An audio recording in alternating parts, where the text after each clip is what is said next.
నమస్తే, నేను సిరి.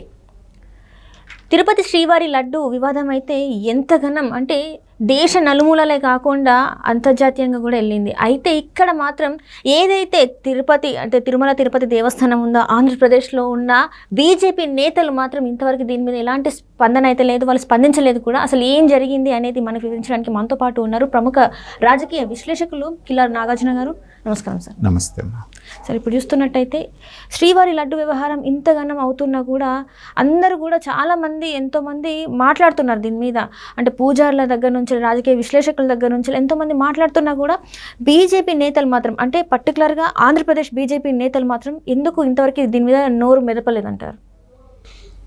అంటే సహజంగానే మొదటి నుంచి జగన్మోహన్ రెడ్డి అనేటువంటి వ్యక్తిని బీజేపీ దత్తపుత్రులాగా చూసుకుంటుంది అనేటువంటి ఒక ప్రజల్లో అనుకుంటూ మనం చూసాం 2019 నుంచి 24 వరకు.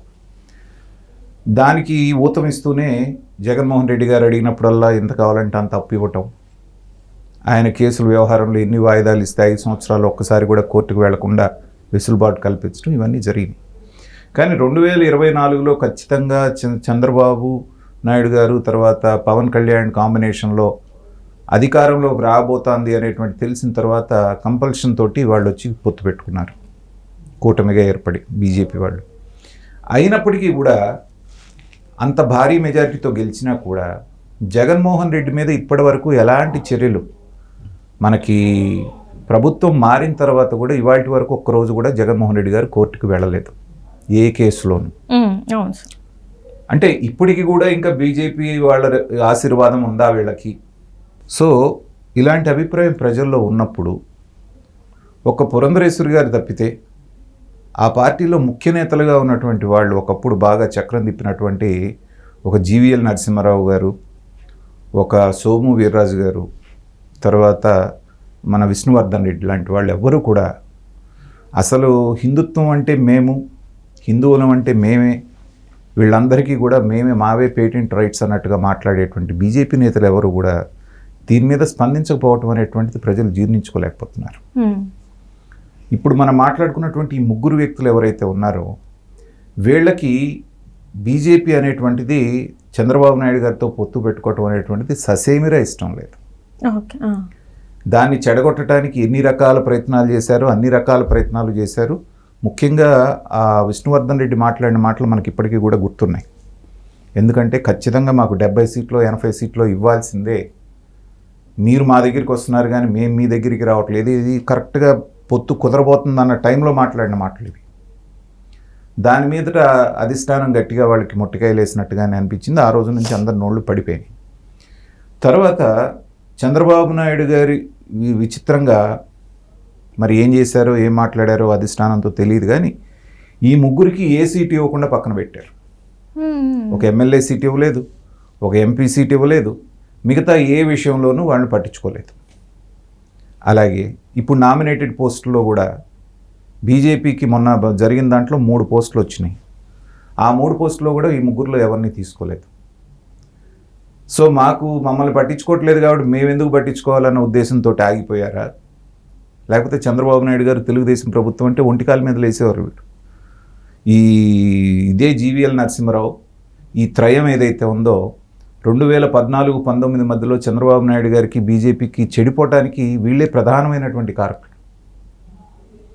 సో అలాంటి పాత్ర పోషించినటువంటి వీళ్ళు ఇందాక మీరు అన్నట్టుగా ప్రపంచవ్యాప్తంగా ఈ లడ్డు వివాదం మీద గగ్గోలు పెడుతూ ఉంటే బయటికి రాకపోవటం అంటే ఏంటంటే ఇప్పటికీ కూడా ఇంకా జగన్మోహన్ రెడ్డి పట్లే వీళ్ళకి ప్రేమ ఉందా అనేటువంటి వాదన కూడా తెరపైకి వస్తుంది.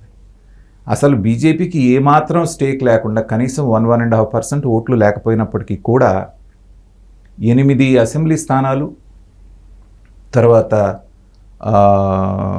ఎంపీ స్థానాలు కూడా వచ్చినాయి, క్యాబినెట్లో మినిస్టర్లు కూడా అయ్యారు. అంత జరిగిన తర్వాత కూడా మరి ధీటుగా జగన్మోహన్ రెడ్డిని ఎదుర్కోవటంలో ఎందుకు వెనకబడుతున్నారు వీళ్ళు, ఎందుకు తటపటాయిస్తున్నారు అన్నప్పుడు ఏంటంటే బీజేపీని ఎంతవరకు నమ్మొచ్చు అనేటువంటి భావన రాష్ట్ర ప్రజల్లో వస్తుంది. కానీ ఎలక్షన్ అప్పుడు మాత్రం పక్కాగా జరిగిన మాట మనం చూసాం. ఎక్కడా కూడా జగన్మోహన్ రెడ్డికి కానీ వాళ్ళ పార్టీకి కానీ ఏమాత్రం అవకాశం ఇవ్వకుండా పగడ్బందీగా ఎలక్షన్ జరిగింది కాబట్టే 82% మంది ప్రజలు వచ్చి ఓట్లు వేయగలిగారు. తర్వాత ఇంత భారీ మెజారిటీలతో ఇన్ని 164 సీట్లు తెచ్చుకోగలిగారు.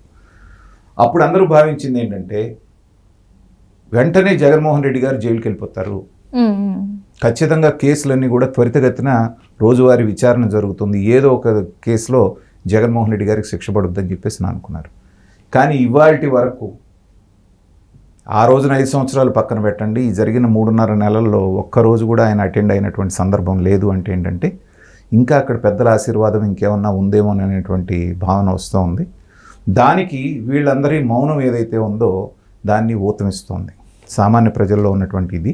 చూద్దాం ముందు ముందు ఎలా జరుగుతుంది, దీన్ని ఎలా ప్రూవ్ చేసుకుంటారు, ఎంతవరకు వెళ్తారు అనేటువంటిది చూడాలి. తరువాత ఇప్పుడు జరిగినటువంటి డెవలప్మెంట్ ఏంటంటే సుప్రీంకోర్టులో ఈ లడ్డూ కేసు వెళ్ళినప్పుడు కేంద్ర ప్రభుత్వాన్ని అడిగింది మీ అభిప్రాయం ఏంటి అనేది. ఆ అభిప్రాయం ఏం చెప్తారు అనే దాన్ని బట్టి కూడా వీళ్ళ బంధం ఎలా ఉంది, కట్ అయిందా ఇంకా కొనసాగుతుందా అనేటువంటిది కూడా మనకి క్లియర్ అయ్యేటువంటి అవకాశం ఉంది. కాబట్టి గురువారం నాటి దాకా వేచి చూద్దాం. అంటే ఇక్కడ ఒక చిన్న ప్రశ్న సార్ ఏంటంటే అంటే కోర్టు అడిగింది కరెక్టే, కానీ దీనికన్నా ముందు ఇంతవరకు ఎక్కడ కూడా అంటే ఇది ఇక్కడే కాదు, అంటే మోదీ గారు కూడా దీని మీద ఇంతవరకు నోరు అంటే స్పందించలేదు అని చెప్పేసి కొన్ని వాదనలు వినిపిస్తున్నాయి. అంటే స్ట్రైట్గా ఆయన అడగకపోయినా కూడా వెనకాల అసలు ఎందుకు మాట్లాడట్లేదు, ఎందుకు మోదీ గారు ప్రధానమంత్రి అయ్యుండి ఎందుకు మాట్లాడట్లేదు, ఇంత పెద్ద వివాదం. అంటే అంటే మీరు అన్నట్టు ఇందాక హిందుత్వం అంటేనే బీజేపీ అంటేనే హిందుత్వం అన్న ఇదిలో ఈ చిన్న చిన్న వాళ్ళే కాకుండా అసలు మెయిన్ అంటే ఎవరైతే ఉన్నారో వాళ్ళే మాట్లాడాలి, అసలు ఏం జరుగుతుంది అనేది కూడా ఉంది. హిందుత్వానికి ఏమాత్రం ఆపద వచ్చినా మోడీ గారి మనస్తత్వం ఎట్లా ఉంటుందంటే హిందుత్వం పేరుతోటి తనకి ఏదన్నా మైలేజ్ వస్తుంది, దాని ఓట్ల రూపంలోకి వస్తుంది అంటే మాత్రమే ఆయన స్పందిస్తారనేటువంటిది మనకి గతంలో కూడా చూసాం. సో ఈ విషయం అనేటువంటిది దీని నుంచి పెద్దగా బీజేపీకి మైలేజ్ ఏదన్నా వెళ్తే చంద్రబాబు నాయుడు ఛాంపియన్ లాగా కనపడుతున్నాడు, అక్కడ పవన్ కళ్యాణ్ గారు ఛాంపియన్ లాగా కనపడుతున్నారు, కానీ బీజేపీకి రావాల్సినంత క్రెడిట్ అక్కడ వచ్చేటట్టుగా కనపడలేదు వీళ్ళకి. అంటే ఇప్పుడు ఇది పార్టీల వారీగా కాకుండా కూడా ఒక దేవుడు, ఒక నమ్మకం, ఇది హిందువుల మనోభావాలను దెబ్బతీసే విషయం, మరి దీని మీదైనా స్పందించాలి కదా పార్టీ పరంగా చూడకపోయినా కూడా. ఎందుకంటే మనం చూసాము మన బాలరాముడి విగ్రహ ప్రతిష్ఠన కోసం తను ఉపవాసాలు ఉండి కేవలం కొబ్బరి నీళ్ళు సేవించి మాత్రమే ఉన్న మనిషి ఈరోజు మరి ఇంత జరుగుతుంటే ఎందుకు స్పందించలేదు? నేను అంటున్నదేనమ్మా, ఇప్పుడు మనకి వెనక వాజ్పేయి గారు, అద్వానీ గారు ఉన్నటువంటి బీజేపీ ఏదైతే ఉందో అది విలువలు, హిందుత్వం అనేటువంటి దాని మీద నిఖార్సుగా పనిచేసినటువంటి ప్రభుత్వం అది. బాబ్రీ మసీదు ధ్వంసం దాకా తనకి రాజకీయ కెరియర్ తాకట్టు పెట్టి మరీ అద్వానీ గారు ముందు నుంచి చేయించారు. ఆ రోజు నుంచి ఈ రోజు వరకు ఆయనకి ఏ పదవి, కనీసం రాష్ట్రపతి పదవి ప్రతిసారి రావాలన్నప్పుడల్లా ఇదే మోడీ గారు ఆ కేసును బయటికి తీసుకొచ్చేవారు. అంటే మోడీ రాజకీయం ఎలా ఉంటుందంటానికి ఇది ఒక ఉదాహరణ. కాబట్టి ఇప్పుడున్నటువంటి మోడీ షా ఎవరైతే ఉన్నారో వాళ్ళ నమ్మేటువంటి సిద్ధాంతం ఏంటంటే చాణక్య నీతి, ఏం చేసైనా సరే అధికారంలో ఉండాలి, ఎవ్వరూ కూడా మనకి దగ్గర కాదు, ఎవరు శత్రువులు కాదు, మనకుండేది రాజకీయ ప్రయోజనమే. ఇది వాళ్ళ మనస్తత్వం.